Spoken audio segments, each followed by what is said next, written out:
Hai Sobat Serviam, kembali lagi kita berjumpa di program Suara Serviam di YouTube channel Serviam News.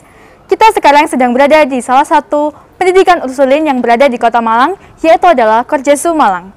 Di Korjesu Malang sendiri memiliki beberapa unit seperti KBTK, SD, SMP, SMA, SMK, serta asrama putra dan asrama putri. Sekarang kita akan mengunjungi salah satu unit yang ada di Korjesu Malang, yaitu adalah SMK Korjesu Malang. Seperti apa sih SMK Korjesu Malang itu sendiri? Yuk ikutin aku.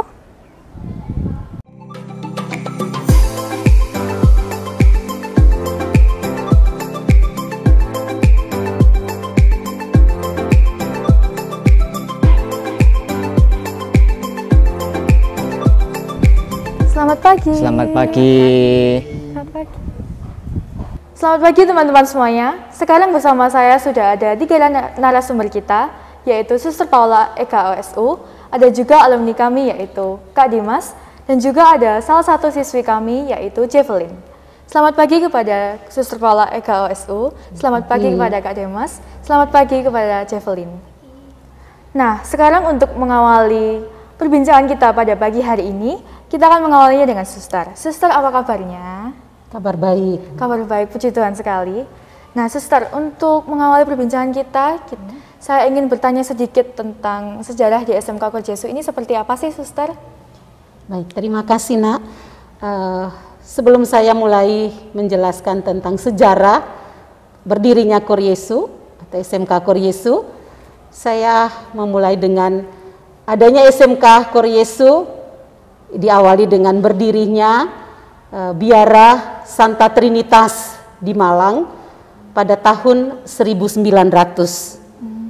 Dan Biara Santa Trinitas Malang letaknya di Jalan Suprapto nomor 55 atau yang dikenal dengan Celaket 55. Oh, ya. Dan pada tahun 1920 Ya. para suster mendirikan SMK, tetapi tidak dinamakan SMK, tapi diberi nama SKP, yang artinya Sekolah Kepandaian Putri.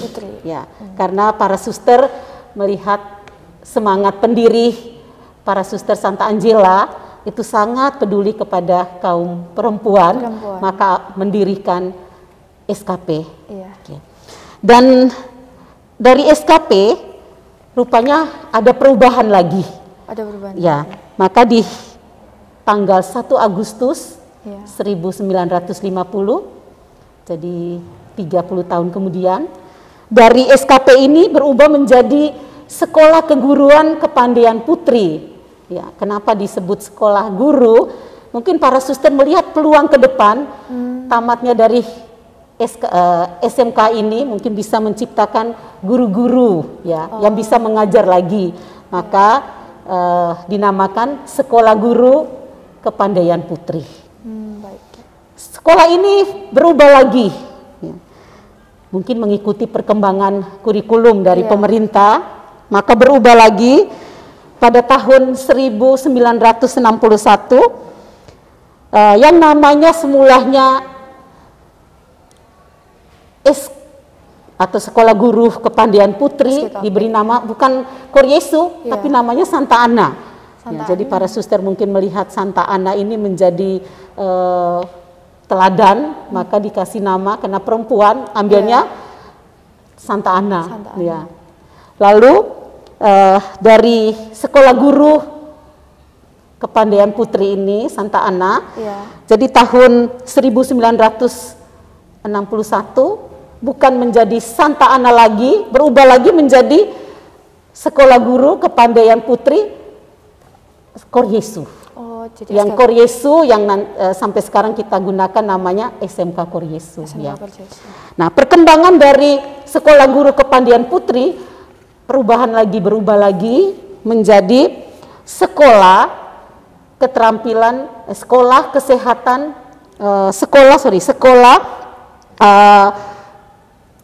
Kesejahteraan Keluarga. Ya, karena tingkat atas maka dikasih nama SKKA. Jadi Sekolah Kesejahteraan Keluarga Atas. Dan dari SKKA ini berubah lagi menjadi SMKK. SMKK, Sekolah Menengah Kesejahteraan Keluarga. Ya, yang tadinya namanya K-nya jadi dirubah menjadi menengah karena ini sekolah atas. Ya. Nah, sekolah ini ada 2 jurusan. Jadi awalnya 2 jurusan. Ya, jadi yang pertama jurusan yang kita sebut tata boga, tapi dulu dikatakan penata makan, ya, tata boga. Lalu penata pakaian disebut tata busana. Ya. Jadi baru 2 jurusan. Nah, rupanya para suster ini melihat untuk peluang lagi, akhirnya mendirikan lagi, bukan hanya menjadi 3 jurusan, tambah 1 jurusan, ya. Jadi dari SMKK, Sekolah Menengah Kesejahteraan Keluarga, Koryesu, berubah lagi menjadi SMK. Ya, SMK dengan 3 jurusan. Ya, jadi tambah yang tadi jurusan tata boga, tata busana, tambah dengan disebut akomodasi pariwisata. Ya, atau perhotelan. Ya, dengan fokusnya kepada pariwisata. Dan di tahun 1992, ya, yang tadinya dari tahun 1920 sampai 1922, SMK ini hanya menerima yang perempuan, yang putri-putri ya, saja. Hanya putri saja. Karena mungkin itu adalah misi para suster tadi yang di awal suster katakan bahwa para suster ini peduli kepada perempuan sehingga sampai jadi dari 2020 sampai 92 itu baru 1992 baru menerima yang putra, ya. Jadi cukup lama. Dan sampai sekarang sudah menerima, pasti sudah menerima yang putra. Ya. Lalu di tahun perkembangan lagi di tahun 2000, ya, karena para suster melihat rupanya jurusan tata busana yang kita sebut tata pakaian, peminatnya berkurang, maka dibuka lagi program yang baru, yaitu program desain komunikasi visual, yang sekarang dikatakan kita sebut DKV. Ya. Maka sampai saat ini yang tadinya dari SMKK, ya, SMKK pada tahun akhirnya berubah menjadi SMK, ya. Jadi K yang satunya sudah tidak ada lagi karena itu perkembangan dari kurikulum, ya, pemerintah. Kita tahu ada perubahan-perubahan nama. Maka sampai saat ini SMK Koryesu itu memiliki 3 jurusan, tata boga, perhotelan, dan DKV. Begitu, Nak. Begitu. Berarti dari tahun 1920 hingga sekarang 2022 berarti sudah sepanjang 102 tahun SMK Koryesu ini berdiri. 102 tahun SMK ini berdiri, ya, suster, ya. Wah, begitu panjang sekali ya, suster. Jadi bagaimana para suster itu berjuang supaya SMK ini tetap berada, ya. Jadi itu luar biasa. Maka sampai sekarang, ya, penerus-penerus ini juga harus berjuang untuk tetap mempertahankan adanya SMK di Kota Malang. Karena SMK di Kota Malang ini SMK Katolik, ya, selain mungkin bakti luhur karena itu khusus untuk anak-anak yang berkebutuhan khusus, adalah satu-satunya sekolah Katolik yang ada di Malang. Ya. Baik, sejarahnya luar biasa sekali, ya, teman-teman. Nah, berikutnya, suster, SMK Koryesu ini kan salah satu pendidikan Ursulin yang ada di Indonesia, khususnya yang ada di Malang. Bisa diceritakan sedikit tentang nilai-nilai Ursulin yang ada di SMK Koryesu ini? Ya. Baik, terima kasih, Nak.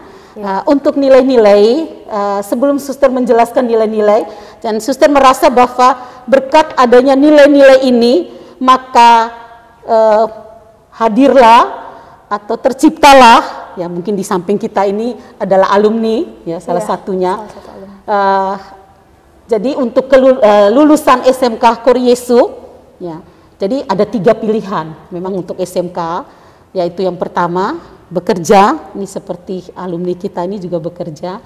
Lalu yang kedua ada wirausaha, lulusannya, lalu kuliah. Nah, untuk mungkin suster bisa menjelaskan untuk presentasi 3 tahun terakhir ini, untuk yang bekerja itu 25%. 25% ya. Lalu untuk wirausaha 30%.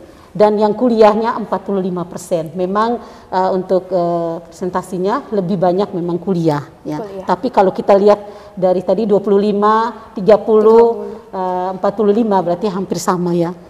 Jadi luar biasa. Itu mungkin suster mengatakan itu berkat adalah nilai-nilai yang ditanamkan dari pendiri kami, Bunda Angela, diwariskan kepada para suster, dan para suster mewariskan kepada Bapak Ibu guru dan juga pasti kepada anak-anak ini, alumni kita, ini putra-putri siswa-siswi. Jadi untuk nilai yang suster ingin jelaskan bahwa nilai-nilai yang ditanamkan di sekolah Kor Yesu itu merupakan nilai-nilai yang diwariskan dari pendiri Santa Angela dan menjadi nilai-nilai untuk sekolah Ursulin, sekolah bersama Ursulin yang kami sebut atau kita sebut Serviam. Ingat kata Serviam apa ya artinya Serviam? Kami mengabdi. Saya mengabdi. Ya, jadi jangan bilang saya mau. Kalau mau berarti kalau saya tidak mau gimana? Tapi saya mengabdi. Ya, Serviam. Oke. Ini baju Serviam nih, lambang Serviam. Oke. Nah, ada 6 nilai yang menjadi nilai pokok yang ditanamkan kepada semua komponen pembelajar di sekolah-sekolah Ursulin. Adalah nilai yang pertama adalah nilai cinta dan belas kasih. Karena kami melihat bahwa cinta dan belas kasih itu menjadi nilai utama karena sekolah Ursulin itu tidak membatasi loh. Jadi tidak hanya orang-orang yang beragama Katolik. Jadi apapun agamanya, sekolah-sekolah kami menerima, SMK juga kita menerima. Dan disinilah diajar tentang belas kasih, ya, cinta dan belas kasih pada Tuhan, pada sesama, dan pada alam sekitar. Itu nilai yang pertama. Nilai yang kedua adalah integritas. Bagaimana di dalam nilai integritas sekolah-sekolah Ursulin atau SMK ini, sekolah SMK ini menanamkan pribadi yang matang, yang dewasa, yang nanti lulus dan siap bekerja. Sudah ada buktinya. Nilai ketiga adalah nilai keberanian atau ketangguhan. Dan di sekolah-sekolah kita atau di SMK ini, setiap anak itu dihargai sesuai dengan kemampuan dia. Dan para guru ya ataupun teman-teman, jadi anak ini diajar untuk supaya berani ya. Jadi diberi kepercayaan, mungkin entah itu dalam OSIS atau pada saat anak-anak itu praktek ya, itu didukung, dimotivasi sehingga muncul suatu keberanian. Nah, lalu nilai yang keempat itu mungkin salah satu contoh saja, ada banyak dalam kegiatan-kegiatan. Nilai-nilai ini ditanamkan baik yang bersifat akademik maupun yang non-akademik. Lalu nilai yang keempat itu adalah nilai totalitas. Ya, totalitas di mana Bapak Ibu guru atau suster ya sebagai guru juga itu menanamkan nilai totalitas pada anak, di mana anak kena Serviam ya. Kalau Serviam kan kita mau melayani bukan dengan setengah hati tetapi dengan sepenuh hati, maka total. Ya. Lalu nilai yang kelima ya, nilai yang kelima adalah nilai persatuan. Dan sekolah-sekolah Ursulin itu sangat-sangat menekankan nilai persatuan. Persatuan ini baik di dalam intern maksudnya kita di sini antara SMK Kor Yesu dengan TK, dengan SD, ada SMP, ada SMA, dan ada asrama putra dan asrama putri yang ada di sini. Bagaimana di sini kami membangun suatu persatuan atau insieme, baik itu di dalam kegiatan-kegiatan atau mungkin di dalam suatu pertemuan-pertemuan untuk membangun kebersamaan, kerjasama di dalam satu kampus Kor Yesu ini. Lalu nilai yang terakhir adalah pelayanan. Yang kita tahu tadi pelayanan Serviam ya, saya mengabdi. Dan ini adalah nilai di mana anak-anak diajak untuk, atau kita semua keluarga besar SMK ini diajak untuk bagaimana kita peduli kepada lingkungan, kalau pelayanan ya, dan peduli kepada sesama. Ya, karena kita ini bukan hanya diri kita tapi alam juga, pelayanan kita, bagaimana kepekaan kita pada lingkungan, itu juga ditanamkan di sekolah SMK Kor Yesu. Gitu. Itu mungkin yang bisa suster jelaskan untuk nilai-nilai.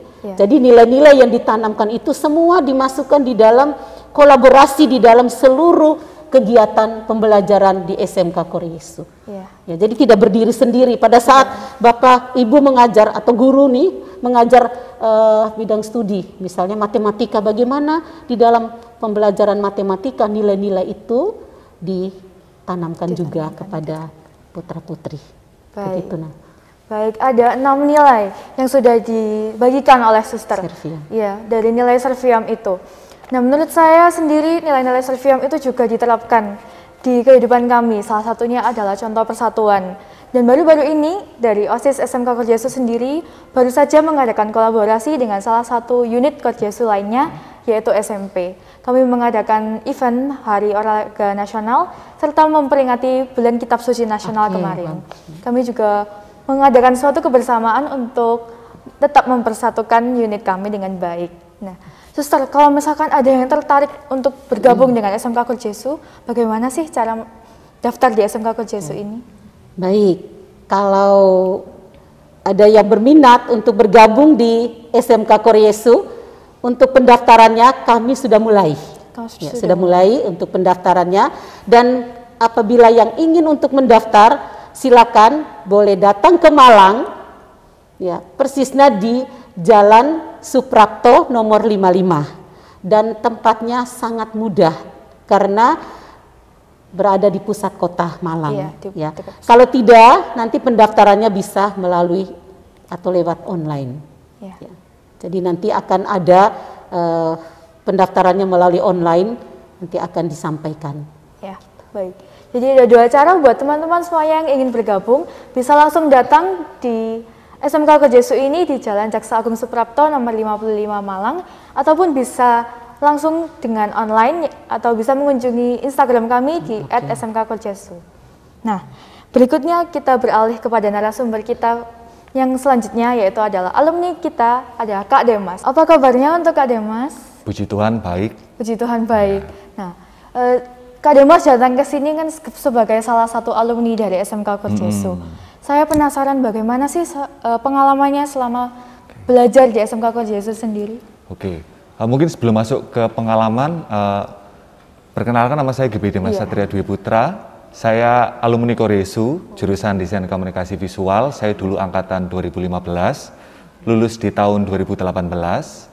Lalu kalau ditanya tentang pengalaman, sebenarnya banyak ya macamnya. Cuma kalau mungkin pengalaman yang secara umum yang bisa dilihat oleh mata secara langsung, yang pertama mungkin jurusan yang Kak Demas pilih. Dulu kan Kak Demas, saya memilih jurusan Desain Komunikasi Visual di tahun 2015. Ini kan hitungannya masih belum sepopuler sekarang ya untuk jurusan DKV. Jadi saya merasa bersyukur dan saya tidak menyesali sedikit pun bisa masuk ke dalam jurusan Desain Komunikasi Visual dan bisa menjadi bagian dari early people yang bisa bergabung ke peluang, apalagi di era digital saat ini. Lalu kalau yang kedua mungkin dari segi environment-nya yang ada di kampus Koresu ya menyebutnya, karena kan lengkap dari TK, SD, SMP, SMA, SMK, bahkan ada asrama juga. Mungkin kalau dari bisa kita lihat, mungkin kalau melewati jalan raya itu kan bisa kelihatan ada bangunan Belanda. Kalau ciri khasnya Malang kan mungkin bangunan Belanda terkesan horor ya, tapi kalau di Koresu ini tidak ada kesan horor sama sekali, mungkin karena sangat terawat. Jadi bahkan kalau lihat Koresu ini betah, apalagi banyak lahan terbuka, dingin gitu kan, fasilitas, apalagi kalau di SMK banyak fasilitas-fasilitas ini lengkap seperti lab DKV, lab foto, lalu kitchen, ada hotel juga dilengkapi dengan FO, kamar. Jadi semuanya ini udah sangat memenuhi standar lah, jadi benar-benar diperhatikan. Lalu kalau ditanya pengalaman khusus yang tidak bisa ditemukan tempat lain, tentunya mungkin yang pertama bisa saya katakan adalah di DKV ini atau di secara keseluruhan di SMK Koresu ini benar seperti yang dikatakan Suster mengenai 6 nilai tadi ya. Jadi nilai-nilai tersebut benar-benar diterapkan, bukan hanya sekedar tulisan. Dan bahkan diterapkannya pun ini bukan cuma saat kita bersekolah, bahkan setelah saya lulus, nilai-nilai tersebut itu sangat berfungsi. Mungkin kalau di masa sekolah kan kita menerapkannya latihan ya kesannya, tapi begitu masuk ke dunia yang sesungguhnya sudah terbiasa Jadi ilmu-ilmu melalui nilai-nilai yang dikedepankan oleh pihak Serviam, oleh pihak Koresu khususnya, mempengaruhi pergerakan karir Kak Demas juga sampai saat ini. Bagaimana Kak Demas berkomunikasi, mendapatkan pekerjaan, dan ya banyak hal juga lah. Dan yang terpenting di SMK benar-benar diberikan arahan dan juga pelatihan secara penuh melalui bagaimana caranya kita sebelum mendapatkan ilmu. Jadi mulai dari tahap belajar, mendapatkan, mempertahankan, lalu menguasai ilmu hingga memanfaatkan ilmu ini benar-benar dikasih tahu satu persatu, step by step, dan semua ini value-nya atau hasilnya benar-benar kerasa nanti setelah melangkahkan kaki. Mungkin nanti kalian begitu keluar dari maksudnya bukan keluar, begitu lulus sebagai alumni Koresu, kalian pasti akan merasakan, oh ternyata semua nilai-nilai yang kita perjuangkan ini nggak sia-sia. Begitulah kurang lebihnya. Terima kasih. Wah teman-teman, ini pengalaman Kak Demas di SMK Koresu benar-benar menarik ya. Kita bangga ya, Bapak Ibu guru juga hebat. Berhasil nih untuk nilainya. Karena menarik itu justru saya semakin penasaran dengan bagaimana sih jenjang karir Kak Demas sendiri setelah lulus dari SMK Koresu. Oke, untuk kesibukan saat ini, puji Tuhannya semua ilmu yang Kak Demas dapatkan di masa SMK di desain komunikasi visual terlibat secara penuh, berperan penuh lah untuk karir Kak Demas saat ini. Kalau mungkin yang secara tertulis gitu ya, Kak Demas ini sekarang bekerja sebagai freelance graphic designer di beberapa platform internasional seperti 99 Design, Freepik yang ada base-nya di Spanyol, lalu ada juga Creative Market dengan market global, lalu saya juga bekerja sebagai microstocker, itu seperti menjual foto, desain di beberapa platform internasional juga. Saya juga memiliki brand foto saya sendiri, Gideon Satria Photo Works, bergerak di bidang foto dan video. Lalu saya juga bekerja sebagai social media spesialis dan juga tim marketing di 2 company travel di Malang. Dan dulu kan saya sempat punya angan-angan gimana ya caranya bisa kerja, nggak harus datang ke kantor, tapi bisa kerja di mana aja dan gajinya bukan cuma rupiah. Dan ternyata melalui DKV itu bisa membuka wawasan kalau ternyata dengan ilmu tadi yang di DKV, Kak Demas, ya mungkin kalau sekarang bukan hanya dolar, tapi juga bisa mendapatkan gaji euro gitulah kurang lebihnya. Jadi ya itulah kurang lebih. Pepatah padi ya, padi itu kan semakin berisi semakin merunduk. Terima kasih untuk Koresu yang sudah membantu untuk mendapatkan di posisi sekarang. Jadi untuk teman-teman ya yang mungkin ragu mau masuk di SMK Koresu, ayo deh langsung masuk, buktikan sendiri biar tahu kalau Koresu, apalagi SMK Koresu ini benar-benar menciptakan generasi-generasi yang luar biasa. Baik, terima kasih sekali atas sharingnya, atas pengalaman dan juga jenjang karir yang sudah dibagikan. Terutama buat teman-teman yang suka banget mendesain ataupun suka-suka dengan fotografi, videografi, ataupun hal-hal lainnya yang berhubungan dengan desain komunikasi visual, di SMK Koresu ini sangat lengkap fasilitasnya.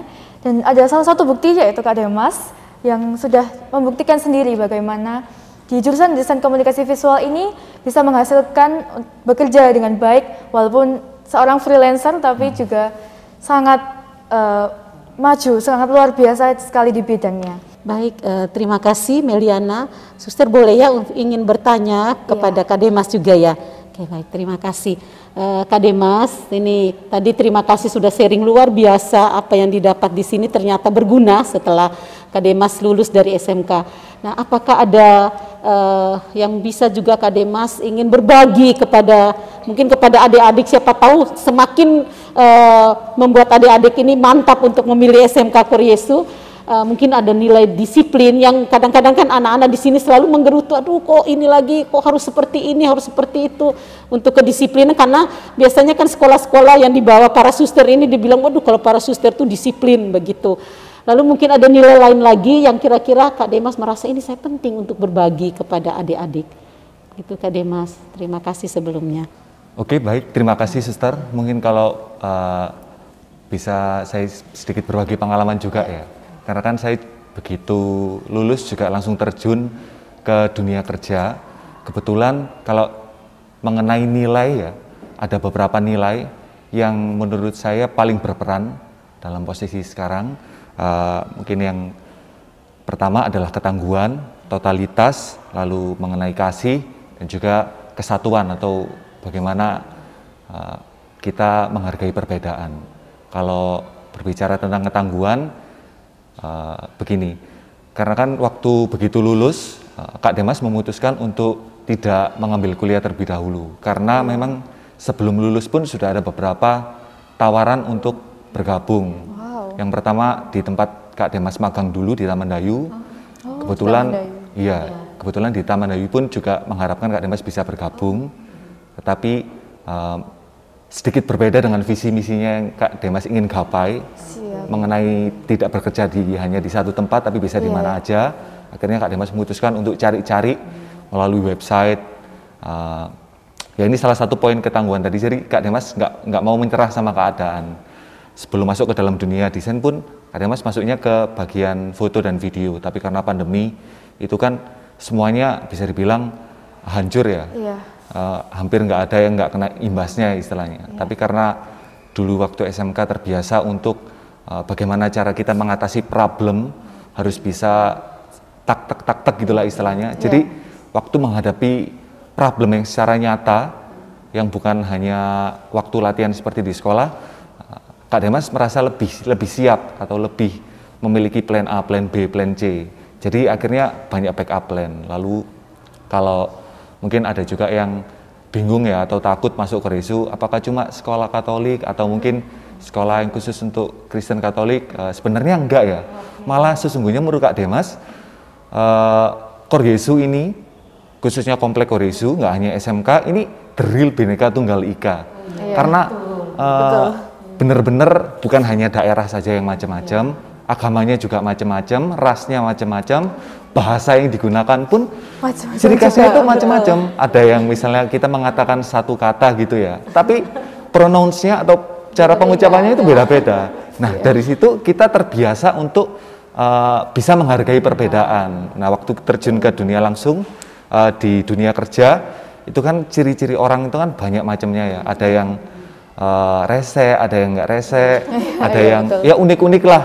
Nah, untungnya sudah terbiasa karena kan kalau ngomongin sebuah karakter kan dibentuknya karena sebuah kebiasaan yang harus diulang terus-menerus. Nah, di Koryesu pun kan 3 tahun kita terbiasa menghargai perbedaan. Jadi value-nya itu semakin apa ya? Semakin matang, semakin bulat, tidak mudah goyah gitu. Jadi selain itu juga totalitasnya juga di dalam segala hal. Kalau di sini kan bukan hanya materi, maksudnya kan ada juga yang kita mempelajari cuma materi kan ngambang.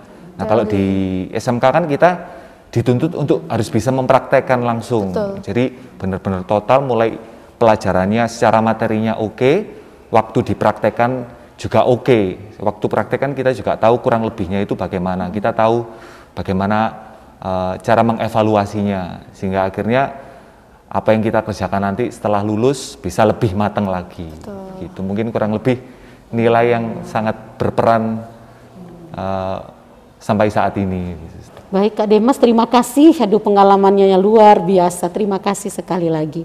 Oke, saya kembalikan kepada Melisa. Baik, terima kasih sekali kepada Kak Demas dan Suster atas sharing dan pengalamannya.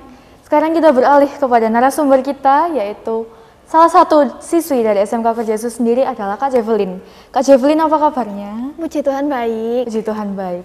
Nah, Kak Jevelyn sendiri, dari awal memilih SMK Koryesu, boleh saya tahu sedikit apa alasan dari memilih SMK Koryesu? Oke, nah pada awalnya saya memilih SMK Koryesu itu karena saya tuh mempunyai minat di bidang memasak. Dan setelah itu saya tahu bahwa SMK Koryesu ini memiliki salah satu jurusan yang saya minati, yaitu jurusan Tata Boga. Dan kebetulan juga saya ini alumni SMP Koryesu. Jadi dari SMP Koryesu itu juga diberikan banyak informasi tentang SMK ini. Jadi saya tertariknya itu dari penjelasan-penjelasan di SMP itu, kalau ada Tata Boga yang nanti bakal banyak memasak-memasaknya, itu saya mulai tertarik di situ dan hingga akhirnya saya menentukan pilihan saya untuk masuk di SMK Koryesu ini. Baik. Begitu alasan dari Kak Jevelyn. Iya. Setelah masuk di SMK Koryesu ini dan sudah belajar so far. Bagaimana sih pengalaman belajar dari Kak Javelin sendiri? Nah, pengalaman belajar dari aku kalau di Koreosu ini menyenangkan sekali karena seperti yang Kak Demas bilang tadi, di SMK ini nggak cuma teori aja yang dipelajarin, tapi juga ada praktek yang tentunya nambahin pengalaman kita juga. Betul. Nah, tapi nggak cuma itu doang, seperti yang Suster dan Kak Demas bilang tadi, ada nilai-nilai juga yang diajarkan di sini. Dan nilai-nilai itu banyak sekali contohnya, seperti di sini saya diajarkan untuk menjadi pribadi yang disiplin dan mandiri. Lalu saya juga diajarkan untuk selalu ingat akan Tuhan. Di sini saya juga diajarkan bagaimana cara saya untuk berorganisasi dengan benar. Dan yang pastinya karakter saya di sini itu dibentuk secara utuh. Baik, begitu. Pengalamannya itu benar-benar luar biasa sekali ya teman-teman. Nah, setelah belajar di sini sudah membagikan pengalaman juga, apakah boleh saya sedikit meminta untuk harapan atau masukan ke depannya bagi SMK Kerjasu sendiri? Oke, harapan saya ke depannya itu tentunya semoga SMK Koreosu ini lebih dikenal lagi oleh banyak orang dan lebih berkembang lagi ya, serta lebih totalitas lagi dalam pengajarannya kepada siswa-siswinya. Baik, terima kasih atas harapan dan masukannya. Nah, begitu teman-teman semuanya, kita sudah berbagi sharing dengan 3 narasumber kita. Terima kasih kepada Suster Paula Eka OSU, selaku Kepala Sekolah SMK Kerjasu. Terima kasih kepada Kak Demas, selaku alumni dari SMK Kerjasu. Dan terima kasih juga kepada Kak Javelin, selaku siswi dari SMK Kerjasu.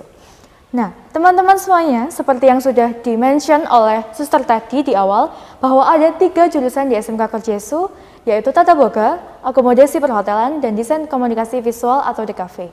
Nah, penasaran nggak sih bagaimana 3 jurusan itu yang ada di SMK Kerjasu?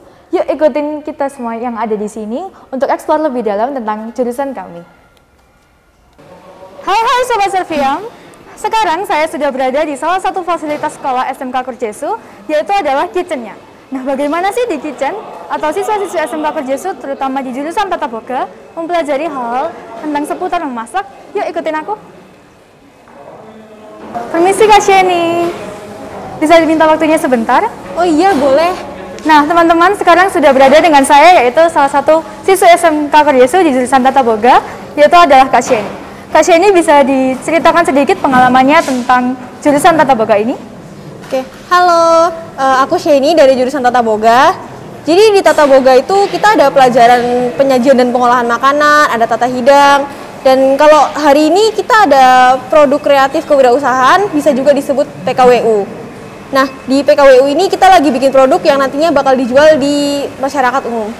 Begitu, apakah bisa diajak berkeliling sebentar untuk melihat produk-produk dari anak-anak Tata Boga? Ayo, mari saya antarkan. Yuk, ikutin aku. Nah, kalau boleh tahu, sus coklat ini terbuat dari apa ya, Kak? Jadi di sus coklat ini bahan-bahan dasarnya tuh ada tepung, telur, mentega. Terus isiannya itu coklat. Oh, baik.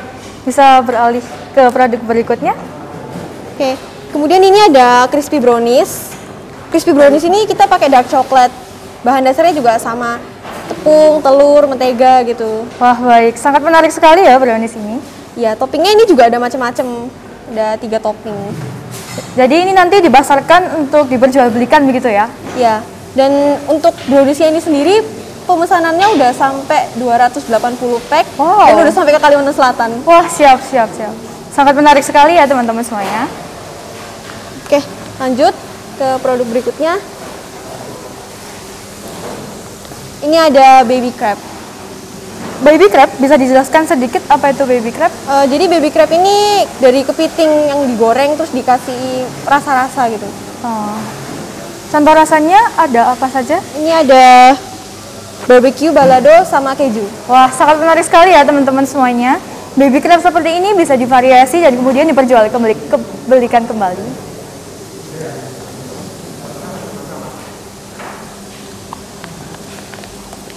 Kemudian ini selanjutnya ada keciput, salah satu makanan khas dari Indonesia. Baik, sangat menarik sekali ya. Namanya adalah keciput nila sarel. Wah, sangat menarik ya teman-teman.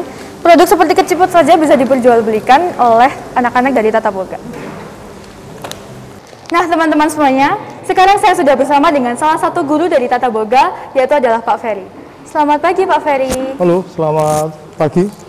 Nah, Pak Ferry bisa diceritakan sedikit Tata Boga itu mempelajari apa sih dan apa yang sedang dikerjakan oleh anak-anak sekarang? Baik, terima kasih.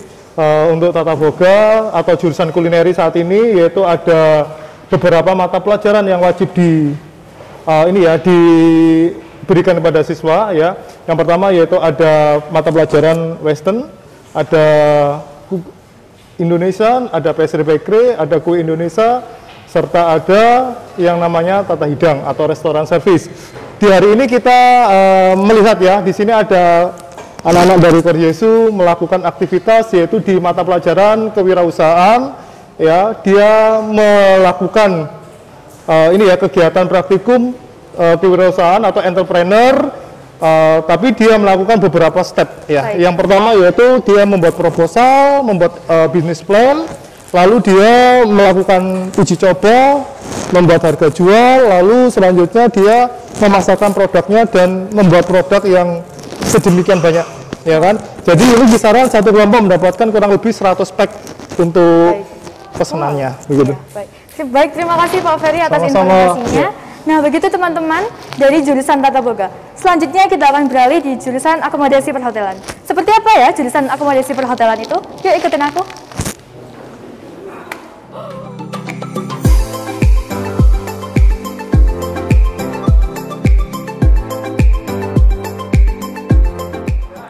Sekarang kita sudah berada di salah satu fasilitas SMK Korjesu di jurusan akomodasi perhotelan, yaitu adalah mini hotel di bagian room. Seperti apa ya di room itu? Yuk ikutin aku. Berada di salah satu room yang ada di SMK Korjesu, kini saya sudah berada dengan salah satu siswi dari SMK Korjesu di jurusan akomodasi perhotelan, yaitu adalah Kak Tasya. Selamat pagi Kak Tasya, apa kabarnya? Selamat pagi Kak Meli, sangat baik. Nah teman-teman, kita sekarang akan meminta sedikit pengalaman tentang apa sih jurusan akomodasi perhotelan itu. Kak Tasya bisa diceritakan sedikit tentang apa itu jurusan akomodasi perhotelan? Nah, di jurusan akomodasi perhotelan, kita akan belajar mengenai hal-hal tentang industri perhotelan dan pariwisata.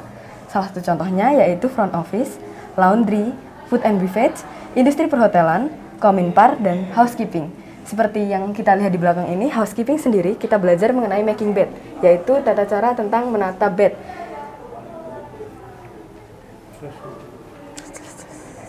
Kita juga di housekeeping juga kita belajar tentang peralatan-peralatan kebersihan seperti lobby duster, dustpan, vakum mesin, vakum cleaner, dan lain-lain sebagainya.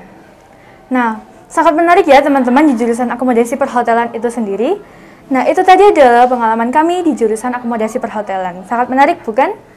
Teman-teman semuanya, sekarang saya sudah berada di depan mini hotel SMK Korjesu bersama dengan salah satu guru dari jurusan akomodasi perhotelan, yaitu adalah Bu Mastuti.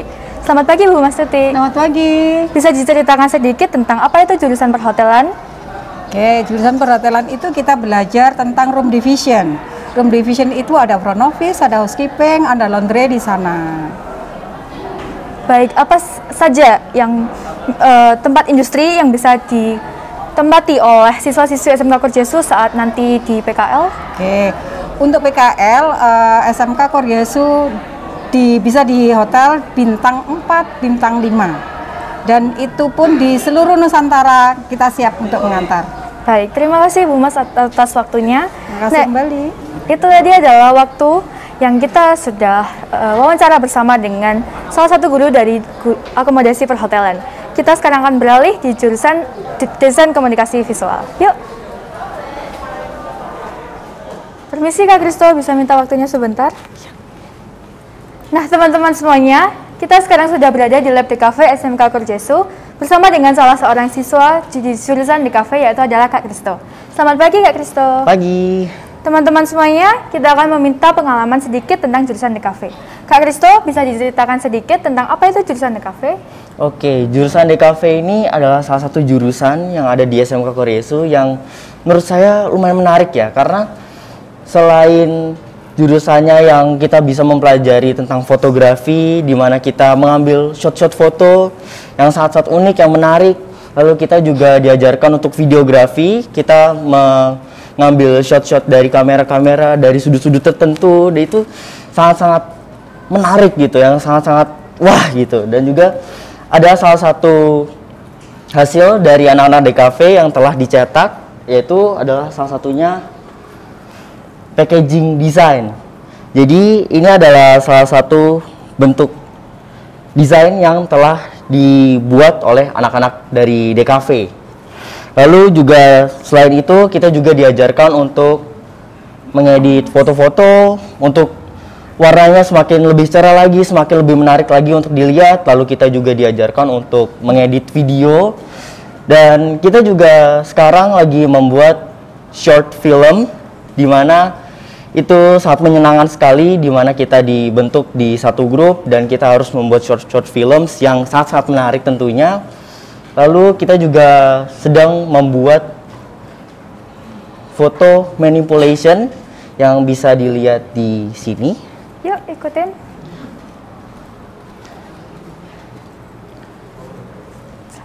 Oke, ini adalah salah satu contoh foto manipulation dari seorang laki-laki yang sedang duduk di tepi gunung. Nah, terima kasih Kak Kristo atas berbagi pengalamannya. Teman-teman semuanya, itu dia adalah pengalaman dari salah satu siswa jurusan DKV. Sekarang kita akan mewawancarai salah satu guru dari DKV, yaitu adalah Pak Herman. Permisi Pak Herman, bisa minta waktunya sebentar? Ya. Pak Herman, bisa dijelaskan sedikit tentang apa itu DKV? DKV sendiri itu istilahnya kan kita bilang communication design, jadi kita berkomunikasi melalui desain. Nah, apa saja yang diajarkan ya otomatis kita gimana caranya membuat sebuah sesuatu komunikasi. Misalnya ada masalah nih, sebuah produk nggak laku di market, terus gimana kita menjawab masalahnya, bukan dengan kata-kata tapi kita dengan sebuah desain. Desainnya yaitu bisa dengan menggunakan Photoshop ya, misalnya dengan ads nggak bergerak, atau mungkin videografi yang bergerak yang masuk ke TV atau mungkin ke Videotron, lebih ke situ juga. Ada juga untuk ke website, itu belajar untuk animasinya. Kurang lebih garis besarnya belajar desain ya itu semua. Kita menjawab masalah yang terjadi terhadap istilahnya kesehari-hariannya kita ini. Gitu. Nah, baik, berbeda dengan jurusan Tata Boga dan jurusan akomodasi perhotelan, nanti kan kita akan mengalami PKL atau pengalaman kerja lapangan. Ya. Itu bisa jelaskan sedikit di mana nanti jurusan DKV akan PKL? Oke, kalau di PKL sendiri sih istilahnya di sini siswa dibebaskan memilih tempat magang ya istilahnya untuk PKL. Sementara ini kita ada di Trans 7 ya, Trans Studio di Jakarta itu ada. Terus beberapa studio ilustrasi di Jakarta juga ada, di Malang sendiri juga ada, bahkan di Pandaan atau di Surabaya juga ada. Jadi sebetulnya kita kembalikan lagi ke siswa, minatnya kemana, mereka coba apply, ya kita bantu untuk mempersiapkan CV dan portfolionya. Kalau keterima ya sudah, tapi kalau dia nggak keterima dia harus mencoba lagi. Baik. Ke situ. Baik, terima kasih Pak Herman atas sharing dan pengalamannya. Ya. Nah teman-teman, itu semua adalah pengalaman kita di selama jurusan Tata Boga, Perhotelan, dan DKV. Sangat seru bukan? Terima kasih kepada teman-teman semuanya yang telah menonton video kita pada hari ini. Nah teman-teman semuanya, semoga video hari ini bermanfaat dan kalian semua di sini teman-teman tertarik untuk bergabung dengan keluarga besar SMK Korcesu. Dan teman-teman semuanya, jangan lupa untuk tetap dukung channel Serviam News dengan cara like, subscribe, dan komen serta share video ini di sosial media kita. Tetap dukung SMK Yayasan Pendidikan Ursuline Indonesia. Terima kasih dan sampai jumpa. Salam Serviam.